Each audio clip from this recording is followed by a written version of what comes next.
Hello student, welcome to my YouTube channel excellent success group. तो student आज हम discuss करेंगे क्लास 10 में chapter 12 area related to circle की इंपॉर्टेंट क्वेश्चन नंबर 3 दे रखा है। In a figure O is a centre of a circle. O इस सर्कल का सेंटर है। Such that the diameter A B कौन इसका डायमीटर है, जो हमें दे रखा है 13 सेंटीमीटर।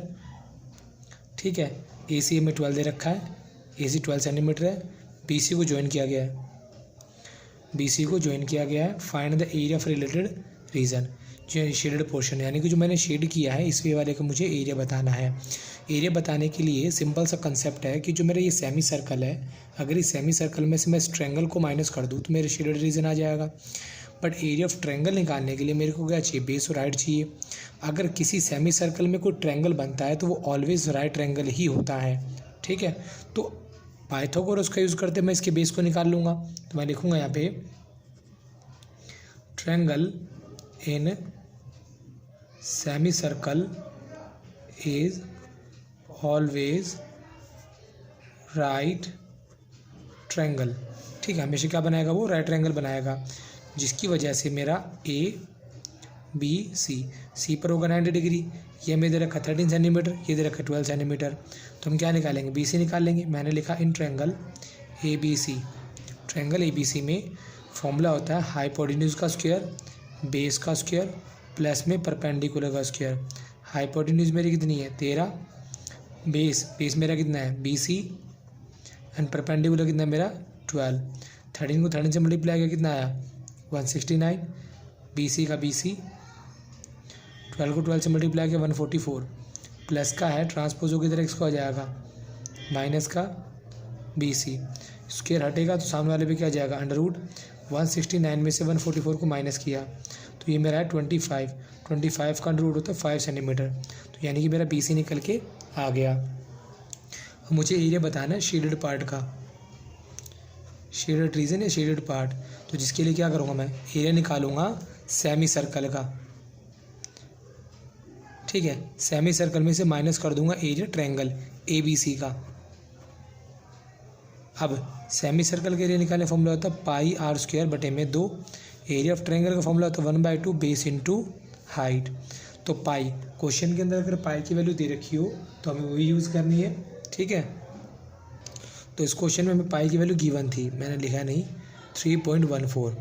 पाई की वैल्यू ऑलरेडी गिवन थी। अब यहाँ क्वेश्चन बोला गया था ए बी क्या है, एक तरीके से डायमीटर है, A B as a diameter. तो इसकी अगर रेडियस निकालें तो क्या होगी, 13 में डिवाइड कर दो 2 का कितने आएगी 6.5, वो क्या होगी इसकी रेडियस होगी। तो पाई की जगह मैंने रखा 3.14। आर मेरा कितना है 13/2, स्क्वायर लगा इसलिए 2 बार, 1 बार 2 बार, और इसके नीचे ऑलरेडी 1 2 पहले से दे रखा था मुझे 1/2। बेस कितना हो जाएगा BC, जो मैंने कितना निकाला है 5, और हाइट कितनी हो जाएगी 12। बस अब हमें इसे सॉल्व कर देना, मेरा आंसर आ जाएगा। तो अगर कैंसिल हो रही तो पहले कैंसिल करेंगे। 2 1 जा 2 1, 2 5 जा 10 1, 2 7 जा 14, ये आया 1.57। 13 को 13 से मल्टीप्लाई किया 169, कितना है 6 6 5 जा 30।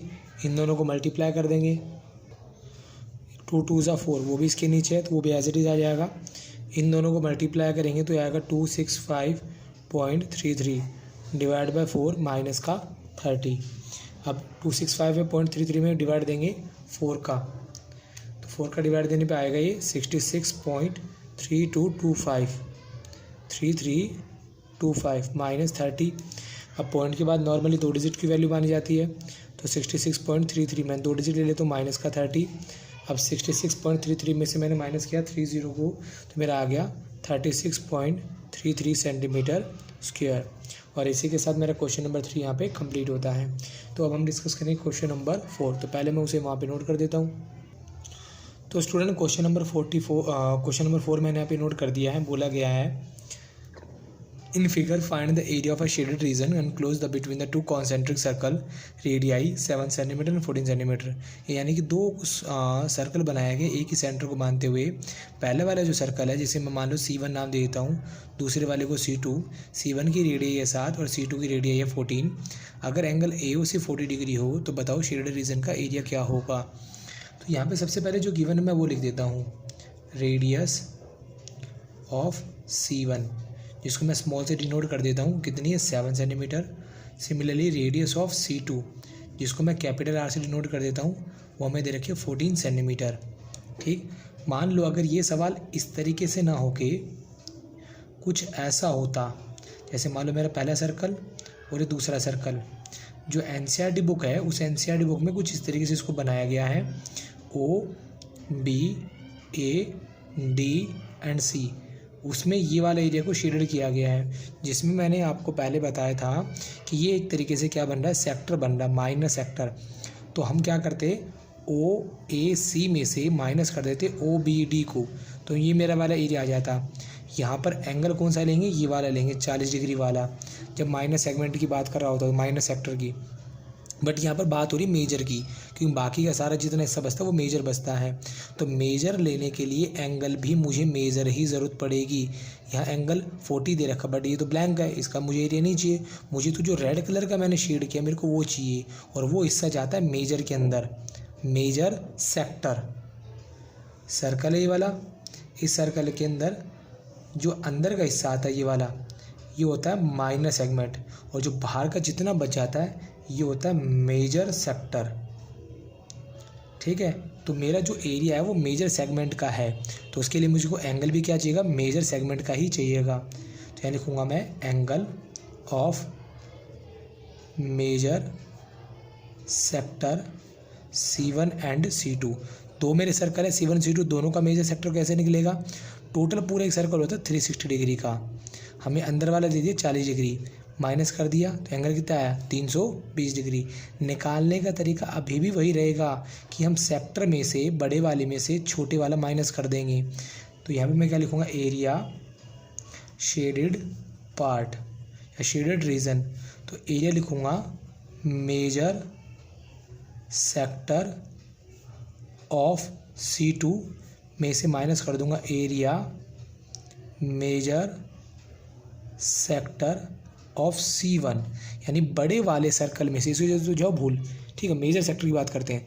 इस बड़े पूरे सर्कल में से C2 में से जो C1 वाला मेजर सेगमेंट बचेगा उसे माइनस कर दिया जाएगा, तो मेरा जो ये रेड कलर का पोर्शन है ये निकल के आ जाएगा। अब सेक्टर का फॉर्मूला जो होता है वो होता है θ/360 पाई R स्क्वायर। अब बात करते हैं C2 को, C2 को मैंने रिप्रेजेंट किया कैपिटल R से, इसलिए capital R, and similarly θ/360 pi R square. C1 को मैंने रिप्रेजेंट किया था स्मॉल r से, तो इसको मैंने लिख दिया स्मॉल r स्क्वायर। दोनों में जो कॉमन है उसे कॉमन निकालो, θ/360 पाई, यहाँ बच गया R स्क्वायर, यहाँ बच गया R स्क्वायर। बस अब वैल्यू भरने में, थीटा मेरा कितना है यहाँ पे 320 डिग्री अपॉन 360, पाई की वैल्यू 22/7, कैपिटल R मेरा कितना था 14 इंटू 14, स्मॉल r कितना मेरा 7 इंटू 7। यहाँ पे कट रही तो काटो, 4 8 ज़ा 32, 4 9 ज़ा 36, यहाँ बचा 8 22, नीचे बचा 9 इंटू 7, ठीक, 14 196, 7 7 ज़ा 49। तो 22 को मल्टीप्लाई करेंगे 8 से, यह आ जाएगा 176, 9 7 ज़ा 63, 196 में से माइनस किया 49, तो यह मेरा 147, कैंसिल हो रही तो कैंसिल करेंगे, 7 का डिवाइड 7 9 ज़ा 63, 7 2 ज़ा 14, 7 1 ज़ा 7, 3 3 ज़ा 9, 3 7 ज़ा 21, 176 को मल्टीप्लाई करेंगे 7 के साथ, नीचे 3 एज इट इज़ बचा हुआ, मल्टीप्लाई किया तो ये मल्टीप्लाई करें तो आ जाएगा 1232, नीचे 3 का 3 आ जाएगा। अब 1232 में डिवाइड देंगे 3 का, तो ये आ जाएगा मेरा 410.67 सेंटीमीटर स्क्वायर, ठीक है। तो इसी के साथ मेरा ये क्वेश्चन यहाँ पे कंप्लीट होता है। बस इस बात पे थोड़ा ध्यान दे दीजिएगा कि अगर ये वाला पोर्शन पूछा होता, ये माइनर का होता, तब भी हम ऐसे ही करते। अब बाहर वाला पूछ लिया तो मेजर है, तो मेजर के लिए मेजर एंगल लगेगा, बस फॉर्मूला वही है, एंगल चेंज होगा। अगर अंदर का होता तो यहाँ पे मैं 40 लिखता, बट बाहर का है तो इसलिए एंगल मेजर वाला लिया 320 डिग्री। इसी के साथ मेरा क्वेश्चन नंबर 4 यहाँ पे कंप्लीट होता है। उम्मीद करता हूँ स्टूडेंट आपको क्वेश्चन समझ में आ गया होगा। अगर आपको वीडियो अच्छी लगी हो तो वीडियो को लाइक करें, शेयर करें, कमेंट करें और इस चैनल को जरूर सब्सक्राइब कर लें, ठीक है। मिलते हैं अगली वीडियो में। Okay, bye bye, thank you.